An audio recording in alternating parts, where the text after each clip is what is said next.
Rome, 93 AD. A soldier knocks on your door. He doesn't ask questions, he doesn't negotiate. He hands you a single piece of parchment bearing the emperor's seal, and it says one thing: leave or die. No trial, no crime, no explanation. Just the unspoken understanding that the most powerful man in the world has decided that you, a lame, gray-haired former slave, are somehow a threat to the Roman Empire. Now here's what most people would do. They'd pack what they could carry, they'd kiss the ground of Rome goodbye, they'd go quietly into whatever exile waited for them beyond the city walls, and they'd spend the rest of their days bitter, broken, and forgotten. But this man? He didn't go quietly.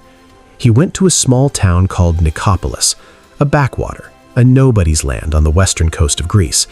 And there, in what history would later call one of the most defiant acts of philosophical rebellion ever recorded, he didn't stop teaching. He started over. And what he built in that exile, with no money, no institutional backing, no emperor's permission, would go on to shape Marcus Aurelius, influence the founding fathers of America, and sit on the bedside tables of modern CEOs, soldiers, and prisoners 2,000 years later. His name was Epictetus, and you've probably never heard the full story of what he actually did next. To understand what Epictetus was up against, you need to understand who Emperor Domitian was. Domitian didn't just dislike philosophers, he feared them, and fear, in a man with unlimited power, is the most dangerous thing in the world. Philosophers in ancient Rome weren't what we imagine today, dusty academics arguing in ivory towers. They were public figures, they spoke in the forums, they drew crowds. They asked the one question that every tyrant dreads above all others: is this just? Domitian had already executed members of his own family. He demanded to be addressed as Dominus et Deus, Lord and God. He ruled through paranoia, surveillance, and sudden violence. And Stoic philosophers specifically were becoming a problem, because Stoicism taught something revolutionary, that the only true power any person holds is over their own mind, that no emperor, no matter how many legions he commands, can ever take that from you. You can see why a man like Domitian would find that inconvenient. So in 93 AD, he issued an edict. Philosophers were to be expelled from Rome. No debate, no appeal. The decree covered the entire Italian peninsula. Most philosophers fled to Athens. Some went to Alexandria. They found other academic cities, other wealthy patrons, other audiences eager for their ideas. But here's the problem Epictetus faced that none of the others did, and this is the part of the story almost nobody tells. Epictetus had no money. He had no patron, no family estate waiting in the countryside, no network of wealthy alumni ready to fund his next chapter. He had been born a slave. He had walked with a limp his entire life, reportedly because his former master had broken his leg during a demonstration of cruelty that Epictetus had endured without flinching and without begging for mercy. He owned almost nothing. When a friend once gave him an iron lamp, someone stole it, and Epictetus reportedly laughed and replaced it with a clay one. Whoever took it needed it more than I did. This was the man Rome exiled. Not a wealthy senator with resources, not a celebrated aristocrat with connections. A limping, penniless, formerly enslaved man with nothing to his name but a mind so sharp it threatened an empire. Most people in that position would have accepted their fate. Epictetus saw it as an opportunity. Nicopolis was not Athens. It was a provincial town in Epirus, modern-day northwestern Greece, built on the site where Augustus Caesar had camped before his decisive battle at Actium. It had history, but it had no prestige, no grand academies, no philosopher's quarter. What it had was people, ordinary people, merchants, soldiers, farmers, administrators, people who weren't reading philosophy scrolls, because scrolls were expensive and philosophy was considered something for the elite. And Epictetus looked at this town of ordinary people and made a decision that would echo through centuries. He opened a school. Not in secret, not underground in the literal sense, but underground in every way that mattered. Unauthorized, unofficial, operating entirely outside the systems of Roman approval that every other philosopher depended on. He charged no fees, he required no letters of introduction, he turned no one away. And then he did something that set him apart from every other philosopher of his era. He refused to write anything down. While other teachers wrote treatises and published scrolls, Epictetus spoke, only spoke. His philosophy wasn't meant to be filed away in a library. It was meant to be lived in real time by real people starting tomorrow morning. His lectures were recorded only because one of his students, a young man named Arrian, secretly took notes on everything his teacher said.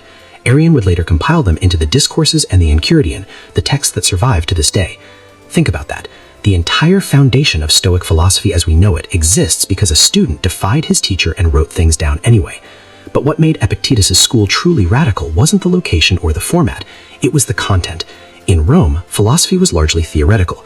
You studied logic, cosmology, the nature of the soul. It was intellectual exercise for educated men of leisure. Epictetus taught something different, something dangerous. He taught that every human being, slave or emperor, rich or destitute, possessed an inner citadel that no external force could breach. He called it the hegemonikon, the ruling faculty, the seat of the will. Your body could be enslaved. He knew this personally. Your leg could be broken. He knew this too. You could be expelled from the most powerful city on earth with nothing but the clothes on your back, and none of it could touch what was inside you unless you surrendered it yourself. He told his students, men are disturbed not by the things which happen, but by the opinions about the things. He told them, seek not that the things which happen should happen as you wish, but wish the things which happen to be as they are, and you will have a tranquil flow of life. He told them something that no Roman emperor wanted ordinary people to hear. You are already free. You just haven't claimed it yet. Word spread. Students came from across the Roman world, not philosophers, real people, young men who had heard rumors about a lame old teacher in a provincial town who said things that didn't sound like philosophy at all, things that sounded like survival. Among those who were drawn to his work, though likely through his written texts rather than in person, was a young Roman nobleman who would one day become emperor himself, Marcus Aurelius, the most powerful man in the world, shaped, in part, by the words of a man Rome had tried to silence. Let that land for a second. Domitian exiled Epictetus to destroy his influence. What he actually did was liberated it. Freed from the politics of Rome, freed from the need to please wealthy patrons, freed from the pressure to make his philosophy palatable to power, Epictetus became more himself than he had ever been in the capital. The exile didn't diminish him, it distilled him. And his school in Nicopolis, that unofficial, unauthorized, zero-budget school in a town no one cared about, ran for decades, long past Domitian's death, long past the era that tried to erase him. He taught there until he was an old man, and when he died, according to one account, everything he owned fit in a single room. An old cloak, a clay lamp, a straw mat to sleep on, and a legacy that outlasted the empire that exiled him 2,000 years. Here's what I want you to sit with. Epictetus didn't wait for permission to rebuild. He didn't petition Rome to reconsider. He didn't spend years paralyzed by what had been taken from him. He didn't let the injustice of his exile become the story he told about himself. He looked at what he had left, which by any material measure was almost nothing, and he asked a different question. Not, why did this happen to me? But what can I build with this? That is Stoicism, not the quotes on Instagram, not the aesthetically pleasing posters, the actual thing, practiced by a man with a broken leg, no money, and an emperor's target on his back, in a forgotten town at the edge of the known world. And it worked.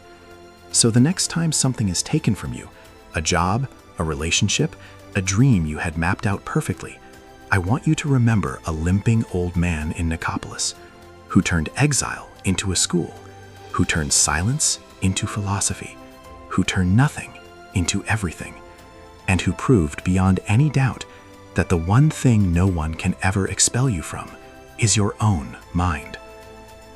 If this story hit differently than what you normally see about Stoicism, that's intentional. There are angles to these ancient lives that nobody is talking about. Real, human, almost unbelievable stories buried under 2,000 years of distance. That's what this channel is about. Subscribe if you want more. Drop a comment below. I want to know, what would you have done if you were Epictetus, handed that exile order with nothing in your pocket? I'll see you in the next one.